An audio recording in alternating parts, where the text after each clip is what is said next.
Бисмилlah, алхамдулилlah, вассалату вассаламу аля расулилlah. Истинският тест започва сега. Ще продължиш ли след Рамадан?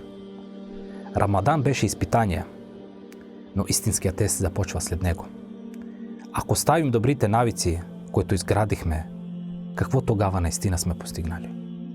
Пратеник на Аллах, салалаху алейхи ва салям, казал: най-любимите дела на Аллах са тези, които се вършат постоянно, дори и да са малко. Хадис се предава в Сахих Бухари и Сахих Муслим. Ибн Реджеб ел-Хамбели, рахметуллахи алейхи, обяснява, че ако човек продължава да прави добрини след Рамадан, това е ясен знак, че Аллах е приел делата му през този месец. Ал-Фудайл ибн Яд, рахметуллахи алейхи, казва: ако делото е прието, то след него ще последва друго добро дело. А ако бъде отхвърлено, човек ще се върне към греховете. Рамадан ни научи на дисциплина, търпение и богобоязливост. Но ако след него се върнем към греховете, това означава, че сме постили само с телата си, а не и с сърцата.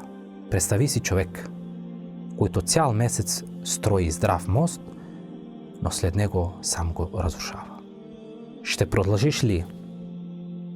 Ще запазиш ли намаза си? Ще се въздържаш ли от грехове, както го правиш в Рамадан? Ще запазиш ли добротата, щедростта и смирението си? Или Рамадан ще стане просто спомен? Не се връщай назад. Пратеник на Аллах, салалаху алейхи ва салям, ни предупреждава колко много говеещи има, които не получават от своя руч нищо друго, освен глад и жажда. Хадис се предава от Ибн Маджа. Рамадан беше старт, не финал. Докажи, че не се е покланял само през Рамадан, а на Господаря на Рамадан. Сега е моментът да покажеш дали наистина се променил.